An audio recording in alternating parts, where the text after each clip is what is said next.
So ayun, kaka-out lang natin at yun, nagbabago-bago na yung panahon kaya nakakalabas-labas ako pagka-out. So yung nagpalipad ako ng drone, tapos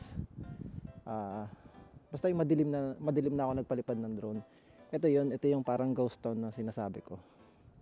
So ngayon pupunta tayo dyan, papakita ko sa inyo kung bakit ko nasabing ghost town. So ito yung company natin, oh. Diba? Masarap pagkatapos ng trabaho tapos maliwanag pa. May time ka talaga makagala eh. Makikita nyo dito parang ano siya, no? Parang tagtuyot kasi nga winter. Pero pag summer maganda dito. Yung mga nakikita nyo na puno na yan, ano yan? Cherry blossom yan. Nakikita natin yung kulay puti, yung ano niyan, dahon. Pati yung mga puno na to nakalbo. Hindi ko maturo kasi yung isang kamay ko nakahawak sa camera eh. So may nag-comment nga na sa video ko bumili daw ako ng Bluetooth mic. Meron naman ako mic. Ito, gamit ko siya ngayon. Pagka may mga video kasi ako nagbablog ako na instant, parang gusto ko mag-video ngayon. Hindi ko na nakakabit yung mic. So yun, may mic tayo para maintindihan yung pinagsasabi natin. Ayan yung mga libingan sa Korea. Ganyan. Ang mga libingan dito, yung bumibili talaga sila ng lupa sa gubat. Yan, para siyang gubat, di ba? Tapos yan, may libingan dyan. Wala pa ako nakikita dito na libingan yung parang sa atin na sama-sama. Parang ang sama-sama nila lalibigan dito, yung napapanood natin sa mga Korean movie na parang cremate. Yung ganun, parang may mga, ano siya, may mga lagayan siya. Ganun. Ang ganda dito. Parang ganito yung mga napapanood ko sa mga vlogger sa Japan, yung mga gandong daanan na malilinis. Tapos yung kanal may koi fish, pero sa amin wala. Medyo madumi. May mga kalat eh. Sa Japan may mga koi fish eh, no? Ayan, tingnan nyo naman. Ang lalaki ng bahay. Ang lalaki ng bahay pero nakaisili sa akin yung taxi. Pero parang walang mga nakatira. Yan, dyan ang point of view nyo.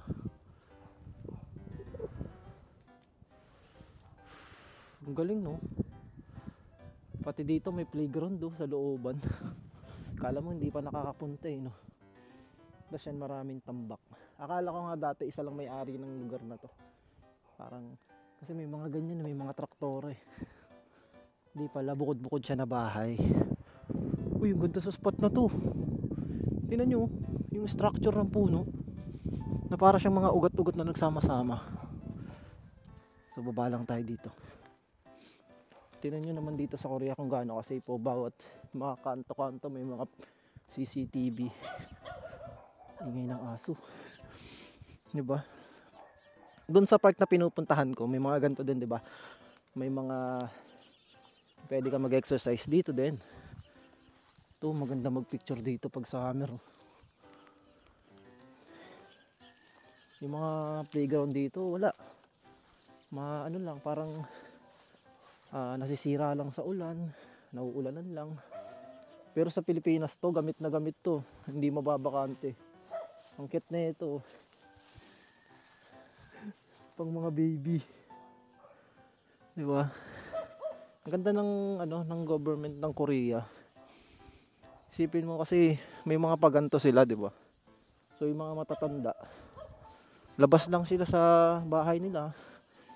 May mga exercisean. Para siyang private na lugar. Ito. May playground. Naiwan pa ng bata yung traktora niya dito. 'Di ba? Para siyang para siyang lugar na kaya ako nasabing ghost town. Para siyang yung parang may mga bigla na lang nawala yung mga tao, parang ganun. May mga sasakyan sa labas. Yun, may mga laruan na naiwan. Kasi pasok ako dito sa loob, walang tao. Pero may mga sasakyan sa labas, mga bago pa nga yung sasakyan eh. Kaya siya nasabing ghost town. Wala kang makikitang tao. Tayo Pilipino, gala tayo eh. Maano tayo eh. Maano ba yun? Basta. Hindi ko, yun meron. May nagja-jogging. Lamig.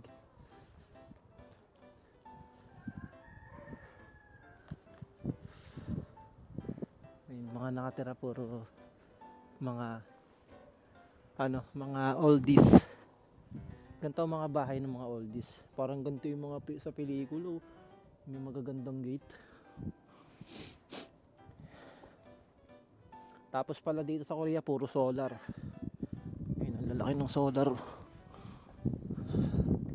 Ang sarap din ang napuntahan kong part dito sa Korea. Talagang na-experience ko yung parang nila. Parang yung makalumang mundo ng Korea. Parang gano'n. Kasi mga probinsya. Parang private to. Huwag tayo dito. Sayang yung motor. Iniwan lang. Hindi na lang bigay sa akin eh. Kumbaga siya. Nandito nakatira yung mga matatanda. Mga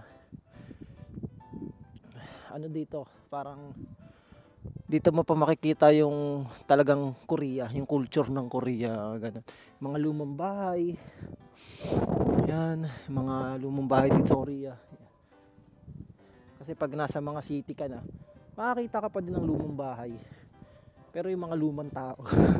Kasi pag nasa city, parang mga level up na yung mga tao eh. Dito makakita ka dito ng mga ugod-ugod na talaga yung tipong yung nakayuko na. Parang sa atin sa Pinas yung mga nakayuko na matatanda. Ganun.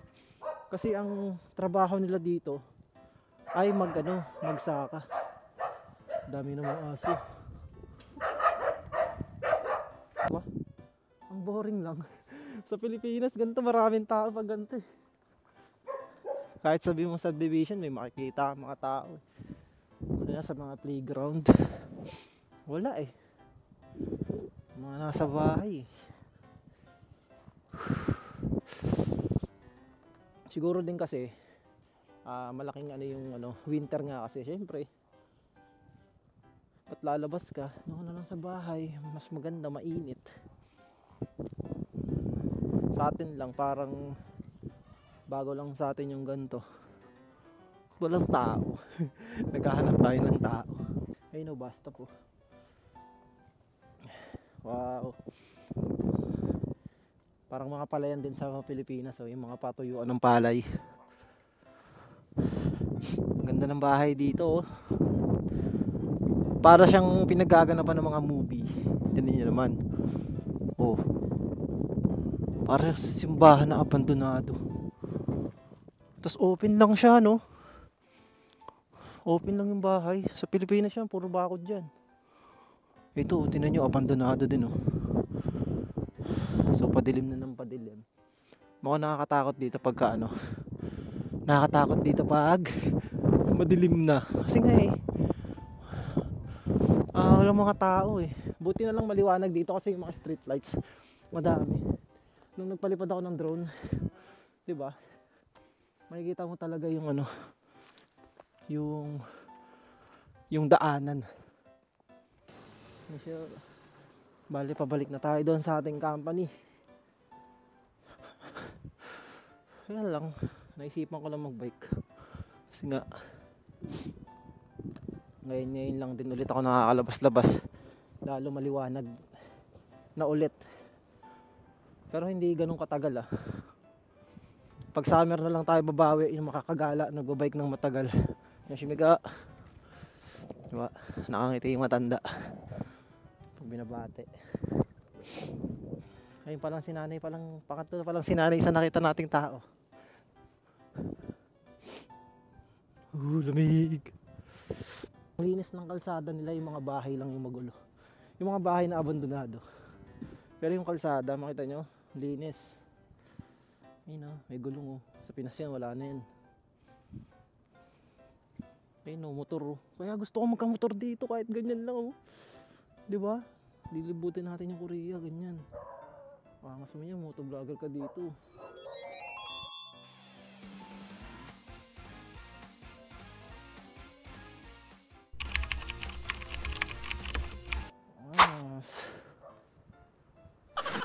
Etong company na to, yan yung Huryong. Yan yung pagawaan ng mga Hyundai na sasakyan, tapos minomodify nila. Nilalagyan nila ng parang boom, yung parang na-extend ng mga truck, ganun. Yung umaabot dun sa may tore.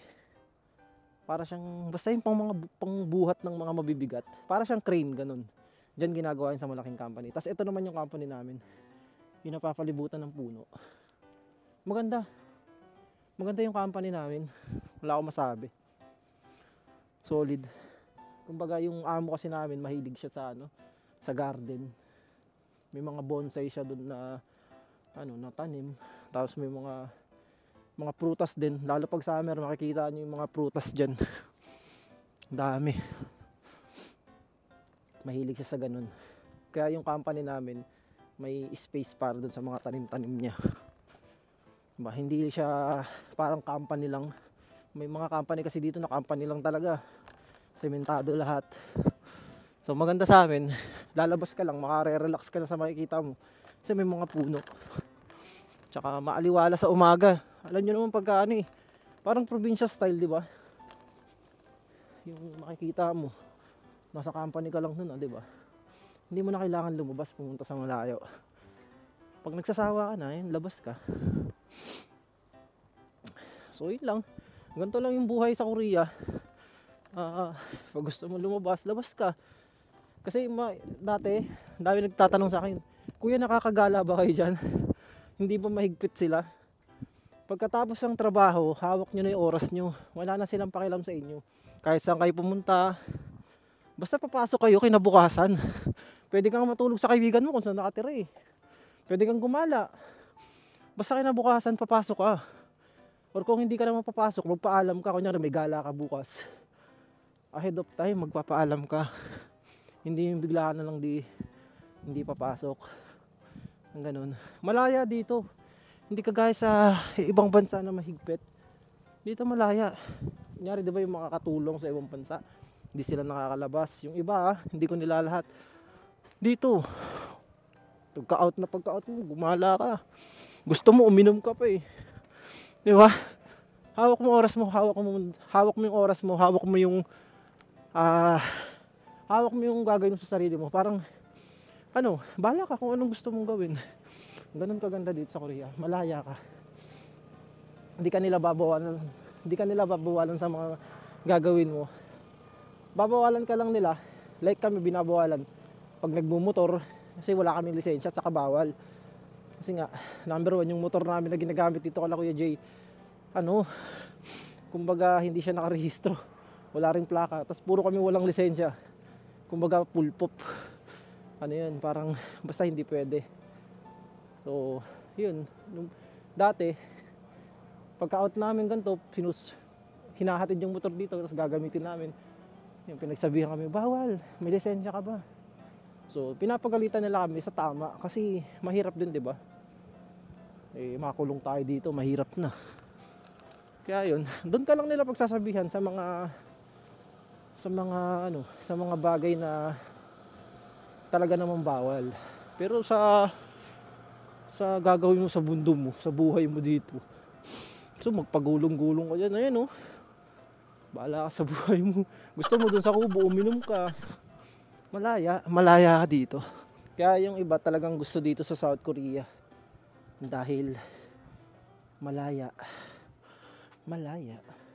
Haba na ng buhok ko. Mukha na akong K-pop po. Wala pa kasi akong pampagupit eh. Okay lang yan, tipid. Mahal din kasi pagupit dito, nasa 500 to 600 pesos. Kaya tipid lang.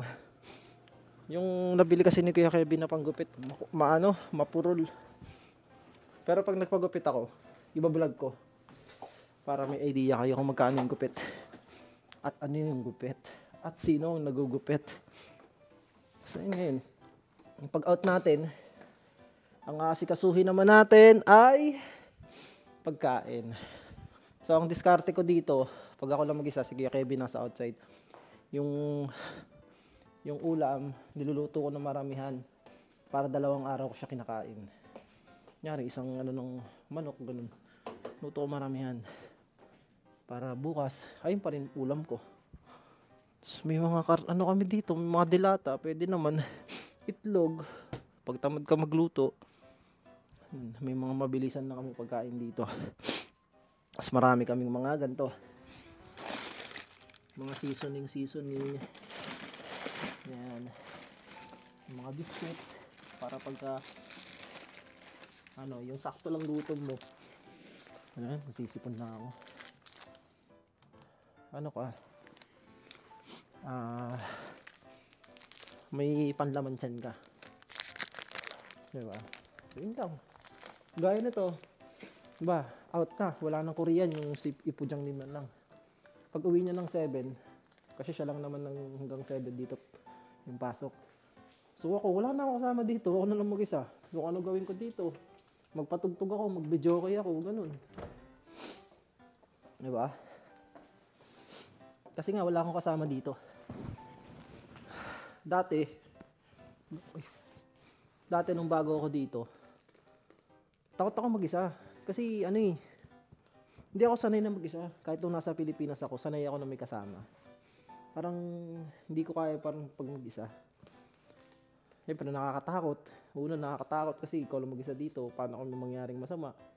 O kaya paano kung may multo? Ganun yung isip ko. Kasi takot nga ako. Pero nandito sa Korea, wala, na-overcome ko lahat dyan. Takot na mag-isa na... Basta, wala na, hindi na ako takot. Kahit mas gusto ko na nga mag-isa ngayon dito. Mas gusto ko pa nung kasama. Ganyan. Pero masaya rin may kasama. Pero pagka natutunan mo na mag-isa, mas masarap minsan mag-isa, ganun. Mas maganda rin mag-isa. Magagawa mo yung gusto mo, ganun. Yung trip mo, ganun. Kakausapin mo nga lang sarili mo. Pero makakapag-isip ka. Isipin mo kasi walang kasama, sarili mo lang. Mag-iisip ka ng makakapag-isip ka ng payapa. Sound trip ka, ganun. Kumbaga makakapag-relax ka. So yun, ito yung kagandahan pag nandito sa Korea. Kasi nga, di ba, hawak mo yung oras mo. Hawak mo yung basta kung anong gusto mong gawin. Ayun lang, syempre kailangan handa yung sarili mo sa mga mangyayari. Di ba? Lalo kunyari, ako katulad ko mag-isa. Hindi mo masasabi yung mangyayari. Dapat handa ka. Active ka dapat. Baka mamaya may mangyari sa company. Wala naman, kasi sarado naman yan. Kumbaga, may magnakaw. Pero wala namang magnakaw dito eh. Para kang kasi dito ang sa amin. Nandito kasi sa company, di ba? Tapos umuwi na yung mga samahan namin sa trabaho. Kami na lang ang tao dito. Para kaming caretaker din. Kasi dito kami nakatira sa company. At nandito yung gisoksa namin. Parang ganun. Siyempre, kami, bantay din namin yung company. Yan, yung gate. Kasi nag-a-alarm naman. Pero wala namang mga magnanakaw dito. Ayun lang, minsan tumatakbo sa isip ko, baka ganun. Minsan sa kwarto, pag ako mag-isa, nagtatabi ako ng pamalo. Ganun ba? Parang advance lang isip ko. Tapos, makarinig lang ako ng konting tunog, parang kaluskos. Sinecheck ko na. Ganun. Pero wala naman. Simula nung dumating ako dito, wala. Wala mong mga ganun, mga nakaw. Kasi, safe dito sa Korea. Tsaka tingnan nyo yung gate dyan, di ba? Pwede mong talunin. Pagka nasanay ka kasi sa Pilipinas na ganun, di ba? Sa Pilipinas kasi kahit bahay mo talagang sarado na, hindi na napapasok pa rin eh. Nanakawan pa rin eh. Pero dito, hindi ko pa na-experience yun. Ganun yung mga nakaw, mga may masasamang loob. Wala. Kasi pwede tayong pasukin dito. Yung pinto na to, hindi naman to nalalak. Yung slide lang. Tapos yung kwarto natin, nandyan lang. Pero, di ba? Safe. Ganun ka-safe dito sa Korea. Hindi nila kailangan ng mga lock para maging safe yung bahay nila. Kasi wala namang gagawa ng masama dito. Sample na lang pag bibili ka sa mga tindahan. Yung pinamili mo, kunyari namili ka sa kabilang store, tapos may bibiling ka pa dito, kunyari may bibiling ka sa convenience store naman. Yung pinamili mo, iwan mo lang sa labas, walang mangangailam. Kumbaga, wala kaming pake dyan, kaya namin bumili niya. Ganun sila dito. Kumbaga, pag sayo, kayo mga credit card nga dito, pag nalaglag, makikita mo lang dyan, nakakalat, walang dumadampot. Wala nagsasoli. Mo kung sa'yo yan eh. Parang pag nawala, balikan mo kung saan mo, hindi siya mawawala. Kumbaga nalaglag mo siya, dun lang, kung saan sa nadaglag, nandun lang din siya. Hindi ko. Napaka-safe sa Korea. Yung cellphone mo, maiwan mo dyan mo pa rin yung mababalikan kung saan mo siya naiwan. Wala mangangailam. Ilang beses na kami na ganun, yung mga kasamahan namin sa mga kaibigan ko sa Seoul, naiwan nila yung cellphone nila. Pagbalik nila, kung saan lang nila naiwan. Isipin nila may kumuha. Ala, saan na? Dito ko lang nilagay. Ayun pala na misplace nila, nalagay nila sa ibang lagayan. Ayun. Doon pa rin, di ba? Kaya napaka-safe dito sa Korea. Kaso ang hirap ng masanay. Masasanay ka na ganun. Tapos pag uwi mo ng Pilipinas, masanay ka. Yung cellphone mo, lalapag mo lang hindi. Kaya yung iba ganun eh. Nasanay sila dito. Tapos yung mga cellphone nila, lalapag-lapag. Yun, nawawala yung iba. Kasi nasanay sila dito sa Korea na ganun ka-safe. Eh sa Pilipinas, nako, hindi safe. So yun lang, mamaya-maya. 6:30 na eh. Maya-maya mag-aasikaso na ako. May sinaing pa naman. May ulam na rin ako. Kakain na lang ako, bali maliligo na lang ako bago kumain. So yun lang, ayun lang ang buhay dito sa South Korea bilang isang OFW. Paulit-ulit lang, paulit-ulit yung nangyayari. Bukas trabaho. Pero Friday pala wala kaming pasok. Friday, Saturday, Sunday, Monday. Wala kaming pasok niya kasi Sonal, New Year, Chinese New Year. So 4 days kaming walang pasok pero bayad. 'Di ba? Sana all. So yan, hanggang dito na lang. Masyado nang mahaba yung video natin. At mag-edit pa ako at maliligo at kakain. So yan, bye-bye. Let's go. Wow. Ganda talaga. Yun yung finish line ko. Ganda, maganda. Ayun. 'Di ba? Daming ibon.